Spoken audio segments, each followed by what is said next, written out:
वंदे बोधमयं नित्यं गुरुं शङ्कररूपिणम् यमाश्रितो हि वक्रोऽपि चन्द्रः सर्वत्र वन्दते कृष्ण केशव कृष्ण केशव पाहि माम् राम राघव श्री राम राघव रक्ष माम् मूकं करोति वाचालं पंगुं लंघयते गिरिं यत्कृपातमहं वन्दे परमानंद माधवम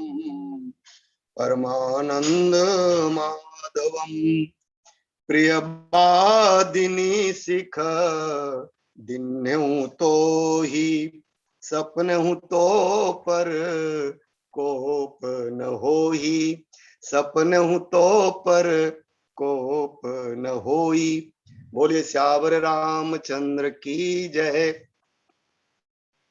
ऑनलाइन के इस लिंक में जुड़े सभी विप्रजनों को, सभी श्रोता समाज को, माताओं को, बहनों को, सबको मेरा सादर सादर प्रणाम। सभी अन्य राज्यों से भी जुड़े जो हमारे विशिष्ट श्रोता हैं, बल्कि वक्ता हैं कहना चाहिए, उनको मेरा सादर प्रणाम है। और साथ ही साथ अभी जो चर्चा हमारे डाल्टनगंज से शुक्ला जी जो कर रहे थे, बस बिल्कुल उनसे जुड़ी चीजें ही मुझे कहनी है, लेकिन मैंने पंक्ति जानबूझकर दूसरा चयन किया है। हालांकि बातें वहीं आएंगी, लेकिन मैं इस पंक्ति के आधार पर कुछ निवेदन आपसे करने जा रहा हूं। आप सबों को सादर नमन निवेदन करते, झाल भैया को सादर साधुवाद ज्ञापित करते कि आपने पुनः मुझे अवसर दिया है कि कई अम्बा को लेकर के कुछ बातें कहूं। और पंक्ति है मंथरा से जुड़ा हुआ। मंथरा से जो चर्चा मां कैकेयी जी करती हैं, प्रसंग को आधार बनाकर कुछ निवेदन आपके बीच करने जा रहा हूं। और चालू करना चाहता हूं मैं बड़े भैया विष्णुधर दीवान जी के इस शब्द के साथ। विष्णुधर दीवान जी ने अपने पुराने प्रवचन में एक शब्द कहा था, मुझे वो बिल्कुल याद है। उनने कहा कि ये मंथरा जो है मूलतः कैकेयी नरेश की गुप्तचर संस्था की मुखिया है, जासूस की मुखिया, बॉस, जिस पर पूरा पूरा विश्वास है महाराज कैकेयी को। हालांकि बहुत अच्छी बातें हमारे शुक्ला जी ने रखी है। डॉक्टर साहब सुरेंद्र नाथ जी को मेरा सादर प्रणाम, शुक्ला जी को मेरा सादर प्रणाम, और ददरुआ धाम के पंडित जी को मेरा सादर प्रणाम।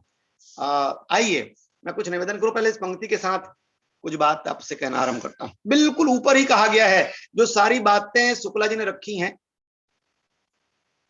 आप सबसे ये निवेदन मैं इस शैली से करना चाहता हूं कि आज कैकेयी अम्बा के शब्द में जो मधुरता है, मिठास है, व्यंग करने के बाद काने खोरे कुबरे कुटिल कुचाली जानी, तिय विशेष पुनि चेरी कही, भरत मातु मुस्कानी। देखिए बहुत कड़ा शब्द है। मां कैकेयी अम्मा ने मंथरा पर जो प्रहार किया है, प्रहार के बाद जो दूसरा शब्द है, प्रिय बादिनी सिख दिन तो ही। प्रिय बादिनी शब्दों पे गौर करेंगे ना आप। मां कैकेयी जी मंथरा पर जब शब्दों के साथ कहना आरंभ करती हैं, तुमने कहा कि हे प्रिय वादिनी मंथरा, सिख दिन्यो तो ही, मैंने तुम्हें शिक्षा दी है। कौन सा बात कह करके? काने खोरे कुटिल कुचाली जानी। अब आप अनुमान लगाइए, हम लोगों ने पहला शब्द इन चीजों के लिए पहले उपयोग किया है, वो शब्द था पहले जब लोग कहते रहे अपंग, या इनको कह देते हैं लूला, लंगड़ा, काना, खोरे, जो बातें आई हैं। लेकिन अब शब्दों को बदला गया है ताकि इनको ठेस ना लगे। अब इनको कहा गया दिव्यांग। नए शब्द हमारे भारत देश में चलन में आ गया है, और हम ऐसे लोगों के लिए एक दिव्यांग शब्द का उपयोग करते हैं। कैकेयी अम्बा बस वही तो कह रही है। काने खोरे कुबरे कुटिल कुचाली जानी, तिय विशेष पुनि चेरी कही, भरत मातु मुस्कान। मुस्कुरा रही, मुस्कुरा करके जो फाहा लगाया है, ऐसा लगा कि घाव दे दिया गया है, ऐसा लगा कि घाव दे दिया। पर गौर करें, जो भावना में निवेदन करने जा रहा हूं उसमें जो चीजें आने वाली हैं। प्रियवादिनी सिख दिन है तो ही, हे प्रियवादिनी जो तुम प्रिय बोलती हो, सिख दिन है तो ही। मैंने तुम्हें शिक्षा देने के लिए शब्द कहे, कड़वे शब्द, लेकिन एक बात मैं साफ साफ कह दूं, सपने हूं तो पर कोप न मोही। मैं सपने में भी तुम पर कुपित नहीं हो सकती, सामान्य आशा ये है। अब आप गौर करें, मंथरा के लिए मां कैकेयी का शब्द कितना प्यारा है, कौन से भाव से जुड़ा हुआ है। मां कैकेयी राम जी की प्रीति की बातों को जब निवेदन करती हैं, हालांकि मंथरा उस मामले में जैसा करती है उसको अभी आपने सुना थोड़ी देर पहले। मैं खूब मजा ले रहा था जब शुक्ला साहब बोल रहे थे, लेकिन बोलने की शैली में भिन्नता मिलेगी आपको। मैं मूलतः आज केंद्रित करके बात बोलना चाहता हूं कि कैकेयी अम्बा की बातों में मिठाई से मैं वहां तक नहीं ले जाना चाह रहा हूं। कैकेयी अम्बा जो मीठी बोल रही है, प्रियवादिनी सिख दिन तो ही, सपने हूं तो पर कोप न मोही। मैं सपने में भी तुझ पर कोप नहीं कर सकती। अब आप अनुमान लगाइए कैकेयी अम्बा का स्वाभाविक तौर पर मंत्रा के प्रति अनुराग क्या है। एक और जब वो कहती हैं कि राम मुझे बहुत प्रिय हैं, और राम के प्रियता के संदर्भ में जो बातें उन्होंने कही, उनने तो कह दिया कि भाई जो विधि दे ही जन्म करी छोहू, होहु राम सिय पूत पतोहू। अरे मैं तो ये कहना चाहती हूँ, राम मुझे बहुत प्यारे हैं, और राम मुझे इतने प्यारे हैं कि मैं तो अगले जन्म की भी मांग अभी से रखना चाहती हूँ। विधाता ने यदि मान लो छो करके, कृपा करके मुझे अगला जन्म दिया, तो मैं मांगती क्या हूं, जो विधि दे ही जन्म करी छोहू, होहु राम सिय पूत पत। राम प्रेम में लुब्ध मां कैकेयी, राम अनुराग से भरी मां कैकेयी आज मंत्रा की किसी बात को अप्रिय नहीं मार रही, बात को अप्रिय नहीं मार रही। और राम प्रेम से लुब्ध कैकेयी जब बोलेगी मंत्रा जैसे कुटिल व्यक्तित्व से, तो भी शब्द क्या होंगे, प्रियवादिनी सिख दिन तो ही। मैं इस प्रसंग को आरंभ करना चाहता हूं इस भाव से। हमारे जीवन में जब चीट फंड कंपनी वाले लोग आते हैं, गौर करें, हमारे जीवन में जब चीट फंड कंपनी वाले आते हैं और उनको आप कठोर भी बोल दें, कठोर नहीं कठोरतम बोल दे, भैया तुम चले जाओ यार यहां से, पर वो बिल्कुल नाराज नहीं होते। बहुत, अरे समझो तो वो पत्ता निकालेंगे, ये करेंगे, वो करेंगे। आप कड़वे से कड़वे बोल दो, गंदे से गंदे भाषा का उपयोग करो, लेकिन वो इतने सावधान होते हैं, बिल्कुल मंत्रा की तरह। वो इतने सावधान होते हैं कि आपके कटु वाणी का भी उस पर प्रभाव नहीं होता, उनका लक्ष्य तय होता है। क्योंकि उनको शिक्षा ही यही दी जाती है कि ऐसी परिस्थिति में जब सामने वाला आपको बिल्कुल महत्व ना दे रहा हो, फिर भी आपको डटे रहना है। मंत्रा तो वही कर रही है। पर मां कैकेयी के जो शब्द हैं, मां कैकेयी के जो भाव हैं, वस्तुतः आज मां कैकेयी के भाव राम प्रेम में लुब्ध हैं, और तब तक राम प्रेम में लुब्ध हैं जब तक वह प्रभावित नहीं हो गई। शुक्ला जी ने एक बात कही और एक बात छोड़ी, शायद मुझे लगता है मेरे लिए छोड़ दी हो। क्या? पर सुख देखी जरनी सोई छई,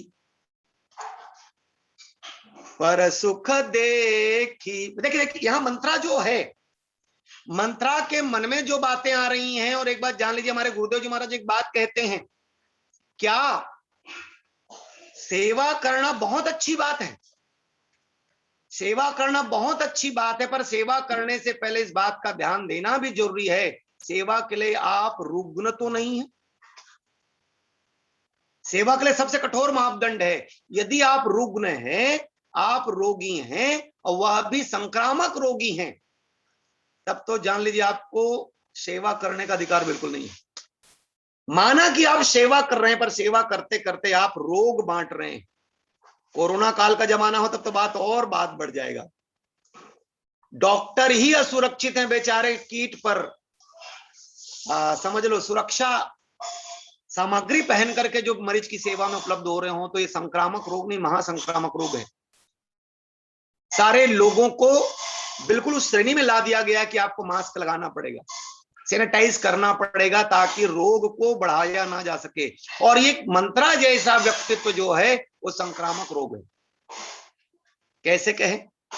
पर सुख देखी जरनी सोई छई, पहले से ही राम तिलक सुनी भा उर्दाहु, भगवान राम के तिलक को सुनकर जिनके हृदय में दाह उत्पन्न हो रहा है, और दाह उत्पन्न हो रहा है किसी के सुख को देखकर जो पहले से जल रही हो। मानस रोग प्रसंग में इसका वर्णन करते हुए तुलसीदास जी महाराज कहते हैं, पर सुख देखी जरनी सोई छई।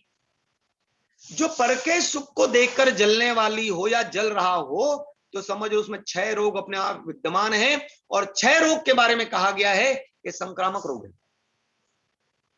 खांसी से ये फैल सकता है, बलगम से ये फैल सकता है, और आज मंत्रा इस रोग की ग्रस्ता है, लेकिन मां कैकेयी नहीं समझ पा रही हैं।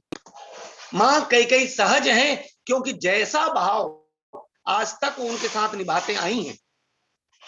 मां कैकेयी जानती हैं कि मन मराली है, ये मन की कहीं ना कहीं गंदी है, मन में इसकी विकृतियां हैं, लेकिन मन की विकृति के बाद भी मां कैकेयी ने कभी भी इसे दुत्कारा नहीं। कह सकते हैं कैकेयी अम्बा जो इसको बड़ा महत्व देती है, या कैकेयी अम्बा के पास जो इसका अपना पकड़ है, पहुंच है, उसका परिणाम ही इस श्रेणी में जाने वाला है। लेकिन मां कैकेयी समझ नहीं पाई। मां कैकेयी कहती क्या है? प्रियवादिनी सिख दिन तो ही, हे प्रियवादिनी, मैं तुम्हें शिक्षा देने के लिए बात बोली हूं, वस्तुतः तुम्हारे प्रति मेरा द्वेष नहीं है। सपने हूं तो पर कोप न मोही,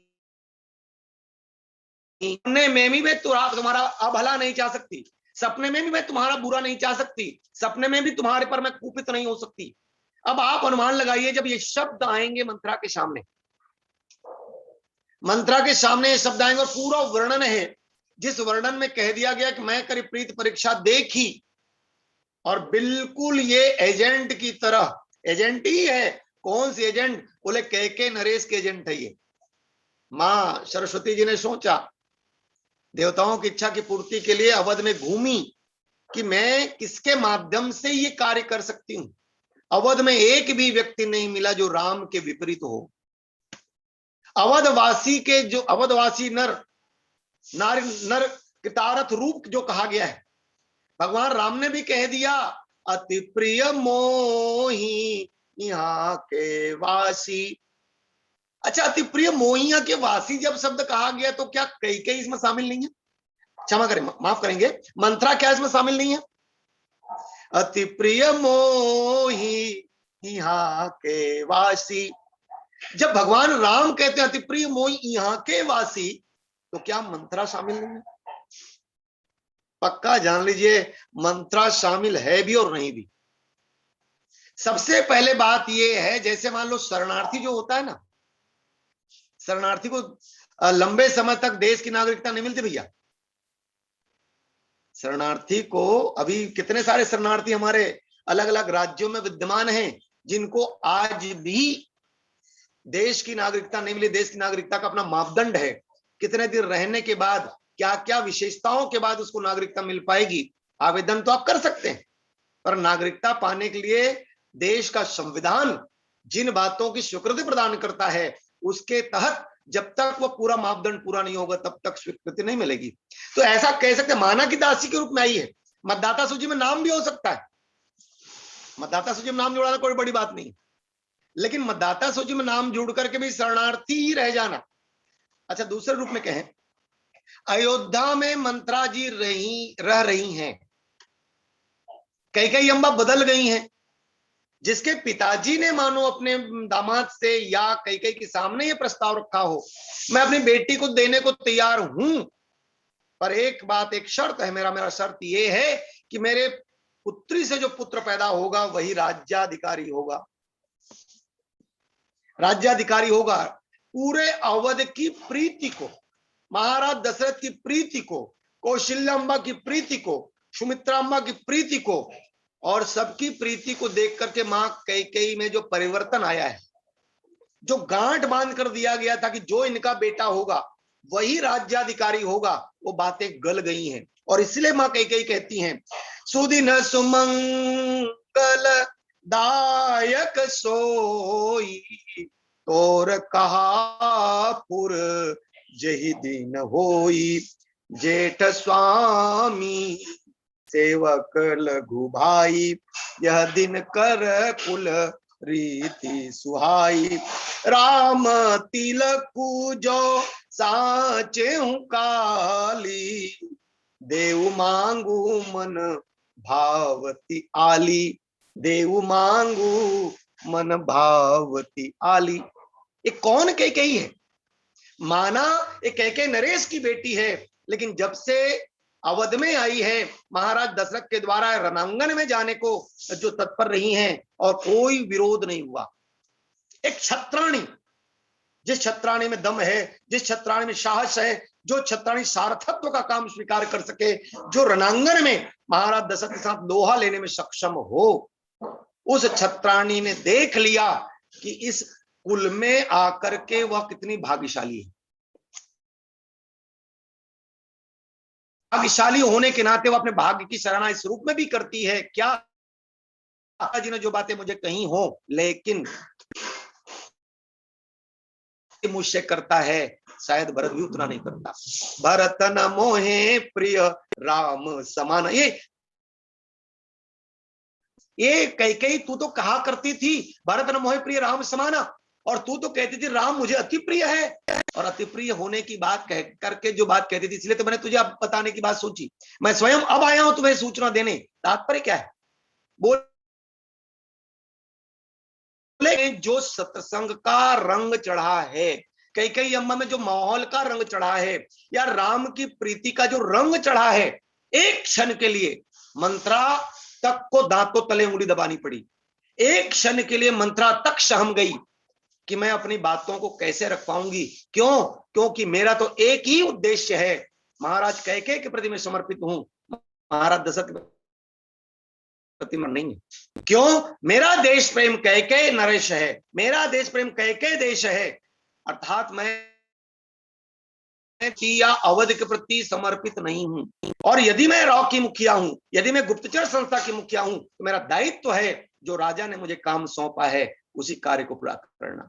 और इसीलिए शायद सरस्वती जी ने भी देखा, अजस पिटारी ताहि करी, गई गिरामती फेरी की जो बात है वो इसलिए है, एक ही व्यक्ति है जिसके माध्यम से शायद परिवर्तन लाया जा सकता है। कौन है वह? बोले ये कुबरी। ये कुबरी का मतलब है यहां पर टेढ़ा कौन है? बोले एक ही टेढ़ा है। मां कैके में भी टेढ़ापन सरलता आ गई है, मां कौशल्या में सरलता स्वाभाविक है, मां सुमित्रा में सरलता स्वाभाविक है। यहां नगर के सारे लोग सरल, एक टेढ़ी है। और तब मां सरस्वती जी ने सोच लिया क्या? बोले इसके माध्यम से ही मुझे अपनी बात को या देवताओं के कार्य को सफल करने के लिए यही योग्य होगी। और तब प्रियवादिनी सिख दिन तो ही, हे प्रियवादिनी। देखिए कैकेयी अम्मा के क्या मधुर शब्द हैं, आश्चर्य लगता है। और एक बात जान लीजिए, कैकेयी अम्मा इतनी मधुरता से जो बोल रही वो भी चाहती यही है अभी तक। और इसलिए मैं एक पंक्ति को फिर से, को न कुसंगति पाई न साई, को न कुसंगति पाई न साई, रहे न नीच मते चतुराई। आप अनुमान लगा लीजिए कैकेयी जो पूर्णता भगवान राम की प्रीति में लुब्ध और डूबी हुई है, और हर रूप में, सारे शब्दों में, सारे व्यवहार में यह दर्शाती है कि राम के प्रति उनका प्रेम क्या है। लेकिन मंत्रा कैकेयी की कमजोरी जानती है। मंत्रा भली भांति जानती है, कैकेयी के बचपन से लेकर के अभी तक की सारी बातों को जानती है, कैकेयी का कमजोर पक्ष क्या है। और कर्म के प्रति जो क्रिया शक्ति जो होते हैं उनमें कहीं ना कहीं प्रशंसा की भाव छुपी होती है। और ये कह गई, मैं करी प्रीति परीक्षा देखी, मैं करी प्रीति मोह पर करही स्नेह विसेखी, कौशल्या सम सब महतारी, राम ही सहज सुभाय प्यारी, मोह पर करही स्नेह विशेखी, मैं करी प्रीति परीक्षा। अब ये जान लीजिए, मंत्रा के लिए मिल गया जगह। एक बात जान लीजिए, यदि मां सती परीक्षा लेने को तत्पर है राघव सरकार की, भगवान शंकर ने समझाने की चेष्टा की और वो समझी नहीं, और तब भगवान शंकर ने जो शब्द कहा, तो किन जाए परीक्षा ले, क्या सहजता से कहा था क्या? भगवान शंकर विरोधात्मक शैली से बोले, जब तुमको समझ ही नहीं आ रहा है तो किन जाए परीक्षा ले। भगवान ने स्वयं जान लिया, हो है वही जो वो है वही सो राम रचि राखा। यहां पर भी बात वही आ रही है क्या? बोले ये भी परीक्षा। परीक्षा कब ली जाती है? जब संदेह का निवारण ना हो, भगवान के प्रति संदेह हो, और संदेह का निवारण ना हो, भ्रम का निवारण ना हो, तो परीक्षा लेना उसकी सफलता का द्योतक नहीं है। परीक्षा लेना ही असफलता का द्योतक है। और आज मां कैकेयी जो बोल गई मंत्रा के लिए, तो मानो रास्ता खुल गया, दरवाजा खुल गया। क्यों? को न कुसंगति पाई न, जो राम प्रेम में लुब्ध है, राम की प्रीति जो लबालब जिस पर भरी हुई हो। लेकिन मंत्रा ने जान लिया, बोले ये प्रेम की परीक्षा, ये परीक्षा यदि ली है तो परीक्षा का मतलब ही है ये देखी होगी कि और माताओं से ज्यादा मुझसे प्रेम करते कि नहीं करते। और तब परीक्षा में इसने पाया कि राम उनसे ज्यादा प्रेम करते हैं। मतलब जान लीजिए कहीं ना कहीं संदेह था, और इस संदेह को उकसाया जा सकता है, इस संदेह को बढ़ाया जा सकता है। और इसलिए उसने कह दिया, पहले तो कहा कि भाई मेरे राम के प्रति तेरे मन में जो दुर्भावना आई है, क्या? प्राणते अधिक राम प्रिय मोरे, तिनके तिलक क्षोभक सुतोरे। अरे मेरे प्राणों से प्यारा राम राजगादी पर तू क्षोभित है। थोड़ी देर के लिए मंत्रा सहम गई, लेकिन मंत्रा जानती है कैकेयी के कमजोरी को। लेकिन आज मंत्रा से पहले, मंत्रा जो कार्य करने वाली, उससे पहले जो शब्द आ रहे हैं मां कैकेयी के। मैं एक बहुत छोटा दृष्टांत रखूं। बोले एक राजा जो है मधुपर्क खा रहे थे, प्लेट में मधुपर्क खा रहे थे। और मधुपर्क मतलब शहद, शहद खाने का परिणाम, ये खा रहे थे तो शहद टपक गया। गौर करेंगे आप, शहद जमीन में टपका टपका तो मक्खियां आ गई, मक्खियां आई तो मक्खी को खाने के लिए छिपकली आए, अब छिपकली को खाने के लिए बिल्ली आई, अब कुत्ता आया। अब कुत्ता कुत्ता इकट्ठे हुए तो कुत्ता कुत्ते में लड़ाई हो गई, और कुत्तों में लड़ाई होने के बाद कुत्तों के मालिकों में लड़ाई हो गई। अब मालिकों में लड़ाई हुई तो बलवा हो गया, मालिकों में लड़ाई हुई तो बलवा हो गया, और बलवा होने के बाद राजा ने घोषणा करी कि एक घटना हुई तो हुई कैसे, कहां पे कौन सी गलती हुई, क्या बात थी, किस कारण से घटना हुई, गौर करेंगे कैकेयी अम्बा से त्रुटि कहां पे हो रही है। उस राजा ने मानो जांच करवाने का आदेश दिया कि जांच किया जाए कि बलवा का कारण क्या है। जांच अधिकारी ने जांच किया तो पाया क्या, जांच अधिकारी ने देखा पाया ये छोटी सी गलती ने परिणाम इतना भयावह कर दिया, छोटी सी गलती। और एक बात जान लीजिए, इसीलिए मैंने आरंभ यहां से किया है, जब तुलसीदास जी महाराज रोग प्रसंग में, मानस रोग प्रसंग में लिखते हैं, पर सुख देखी जरनी सोई छई। कैकेयी अम्बा, जो कैकेयी अम्बा है वो मंत्रा से जिन भावों से बात कर रही है, समझ ली वही संपर्क में आना है। तो महाराज राजा ने घोषणा करवाई जांच किया जाए कि बलवा का कारण क्या है, और जांच अधिकारी ने जब जांच रिपोर्ट पेश किया, उन्हें कहा सार्वजनिक किया जाए कैसे हो गया, घटना कैसे हो गई। और राजा के ऐसा कहने पर जांच अधिकारी ने कहा कि महाराज आपकी एक गलती ने ही इतना बड़ा बलवा करवा दिया है। राजा ने कहा मेरी गलती ने? बोले हाँ महाराज, एक छोटी सी गलती, बहुत छोटी सी। मैंने क्या गलत कर दिया? महाराज आप जब प्लेट में मधुपर्क खा रहे थे, शहद खा रहे थे, शहद खा रहे थे, तो शहद खाते खाते शहद का बूंद टपक गया नीचे,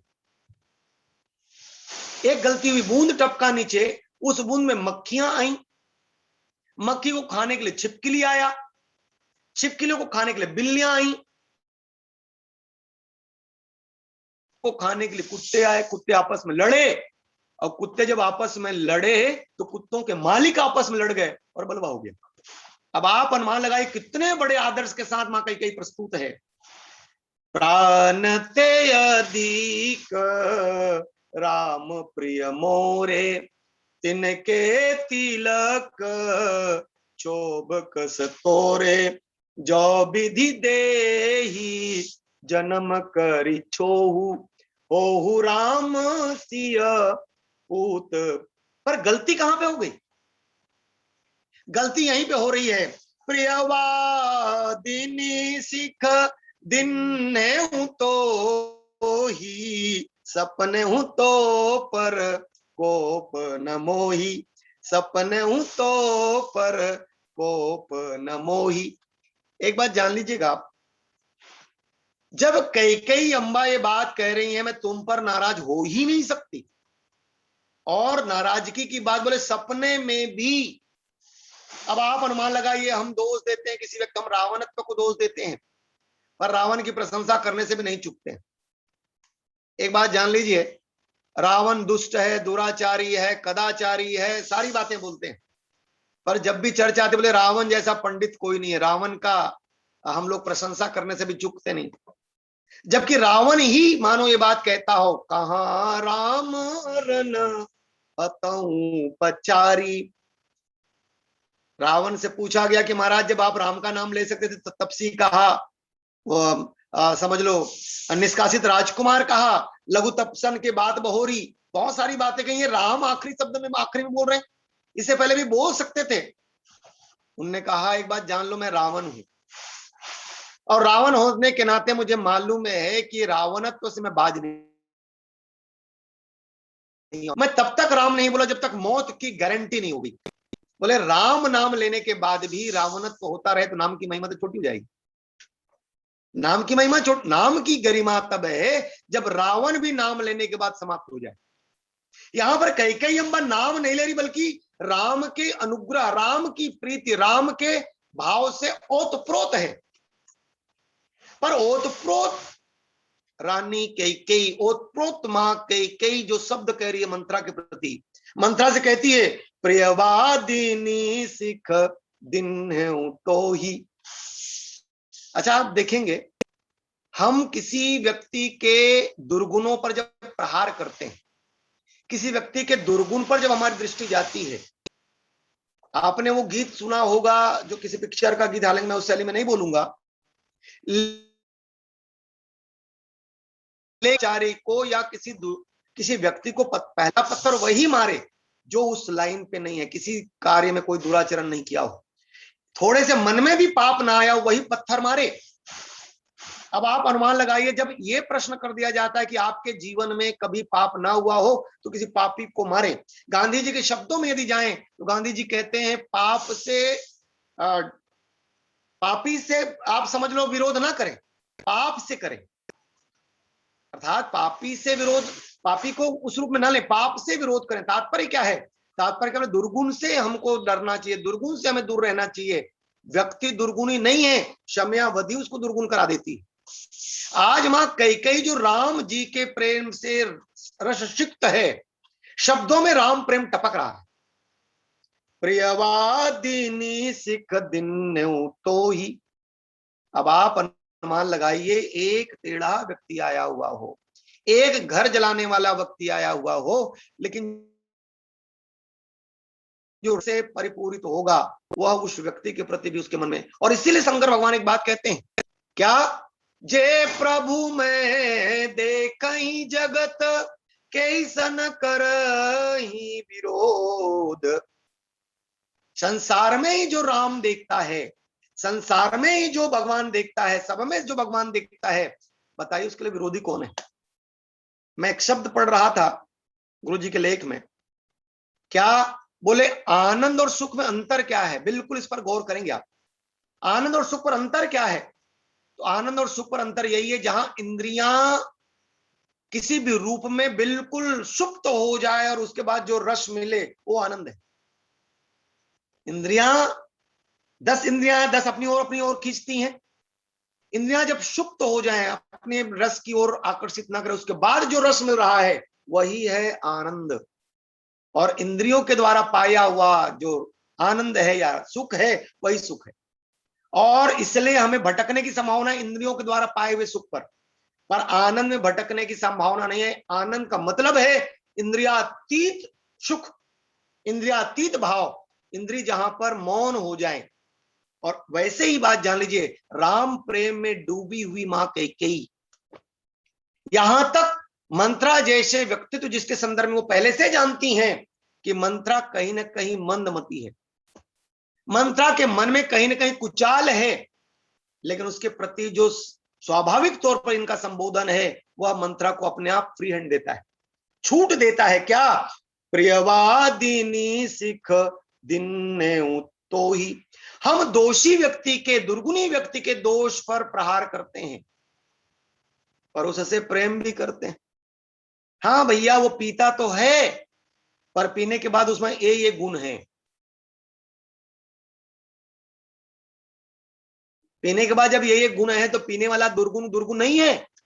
अर्थात कहीं ना कहीं दुर्गुण के प्रति हमारे मन में स्वीकारोक्ति छुपी हुई है, और स्वीकारोक्ति जो है हमें इस परिणाम तक ले जाती है। और इसलिए तुलसीदास जी महाराज कहते हैं, को न कुसंगति पाई न साई।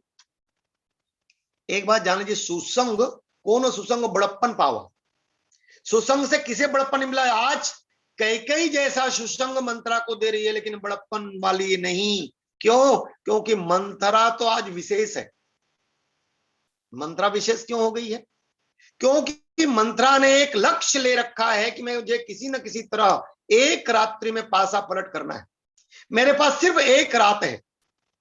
सकल कहीं कब होई काली, सकल कहीं कब होई काली, विघन मनावही देव कुछ। ये विघन मनाने वाले कौन हैं? बोले देवता हैं। और इनकी मुखिया बनकर कौन प्रस्तुत है? बोले मंत्र प्रस्तुत है।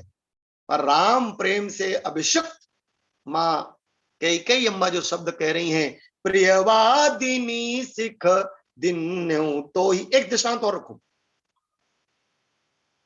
एक बात जान लीजिएगा, ये मंत्रा को हम ईर्ष्या की वृत्ति भी कह सकते हैं।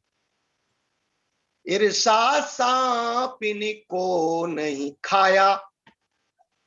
आज मंत्रा जो आई है लक्ष्य लेकर के आई है, ईर्षा सांपिनी को नहीं खाया।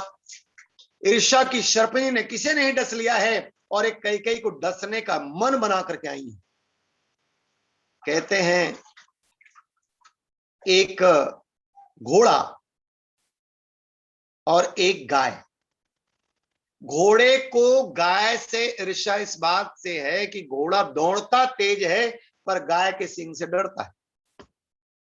घोड़ा रेस के नाम पर घोड़ा जो तेज है पर गाय के सींग से डरता है, इसलिए उसने आदमी से कार्य किया, आदमी को जोड़ा। उसने कहा एक बात जान लीजिए, गाय के सींग से मुझे डर लगता है तो एक काम करो, तुम गाय को वश में कर लो। आदमी से कहा तुम गाय को वश में कर लो। और तब आदमी ने कहा बोले गाय तो चौपाया, वो भागेगी तो मैं पकड़ नहीं पाऊंगा। गाय तो तेज भागेगी क्योंकि चौपाया है, मैं दो पाया हूं, तो दो पाया वाला चौपाया से उसको कैसे पकड़ सकता है। तो इस ईर्ष्या करने वाले घोड़े ने कहा एक काम करो, तुम मुझ पर सवार हो जाओ। मुझ पर सवार होने का लाभ क्या होगा, मैं गाय से भी तेज भागता हूं, तुम गाय को पकड़ लोगे।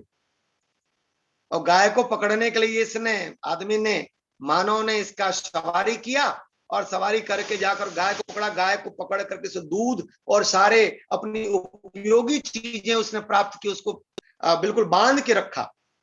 और इसी में एक बात और आ गया, बोले यदि गाय से मुझे उपयोगी चीजें मिल रही हैं तो वाहन के रूप में घोड़ा भी मुझे बांधना होगा। घोड़ा भी बांधा जाना चाहिए, क्यों? क्योंकि वाहन के रूप में मैं घोड़ा का उपयोग करूंगा और अन्य सामग्री के लिए मैं दूध के लिए, बछड़े के लिए और अन्य सामग्री के लिए मैं गाय का उपयोग करूंगा। और इस ईर्ष्या का परिणाम क्या हुआ? घोड़े का गाय से ईर्ष्या का परिणाम ये हुआ कि मानो घोड़ा भी मानव के वश में हो गया और गाय तो वश में हुई। बिल्कुल यही बात जान लीजिए, मंत्रा के द्वारा भी बात आ रही है। ईर्षा सापिनी को नहीं खाया, ये ईर्षा करती है और दुष्ट। ये इसके लिए जो शब्द निवेदन मैं आपसे कर रहा हूं रोग के रूप में, क्या बोले, इनको यही कहा कि ये वास्तविक में 6 रोग है। पर सुख देखी जरनी सोई। परिणाम क्या हुआ? परिणाम ये हुआ कि कैकेयी जो राम प्रेम में मुग्ध थी, राम प्रेम अनुराग से भरी पड़ी थी, सारे शब्दों में अनुराग का रस टपक रहा था, लेकिन इस कुसंग का, इस क्षय का परिणाम कैकेयी अम्मा पर चला गया। कैसे? मां कैकेयी जी से जब इसने कहा, हम तो एक ही बात कहती हैं, चेहरे की छाड़ कहावब कि हो अब होब की रानी को निप हो ही हमई कहानी। और एक कैसे, बोले क्षोभ कैसा, देखूं कसन जाई सब शोभा जो अवलोकी मोर मन क्षोभा, जो अवलोकी मोर मन क्षोभा। परिणाम क्या हुआ? इसने अपने रोग को कैकेयी अम्मा तक ऐसा फैलाया, जो कैकेयी जीभ कढ़ाने की बात करती है मधुर बोलकर, वही कैकेयी कहती है क्या, परौ कूप तव वचन पर सकऊं पूत पति त्यागी। अरे तू कहे तो मैं कुएं में कूद सकती हूँ, सकऊं पूत पति त्याग, मैं पुत्र का त्याग कर सकती हूँ, पति का त्याग कर सकती हूँ। सचमुच में तू मेरा भला करने वाली है। और आज तो नई नई बातें आ रही, ये कहती मैं सपने में भी तुमसे गुस्सा नहीं हो सकती। वही मानो कहती है मेरी आंख रोज फड़क रही है। आप देखिए, सपने में आंख फड़क रही है, अभी पहले पता लग रहा है। सपने में जो कभी गुस्सा नहीं हो सकती, वो नया शब्द आ गया कि मेरी दायां आंख जो है रोज फड़क रहा है, पर आज तक मैंने किसी का अभला नहीं किया। अब तो जान लीजिए मंत्रा पूरा समझ गई, ये तो मेरे वश में है। मंत्रा समझ गई ये मेरे वश में, मतलब समझ लीजिए राम प्रेम का जो चश्मा है, राम प्रेम की जो भावनाएं हैं वो तिरोहित हो गई हैं। अब आप अनुमान लगाइए कुसंग कितना बड़ा नुकसान कर सकता है हमारे लिए।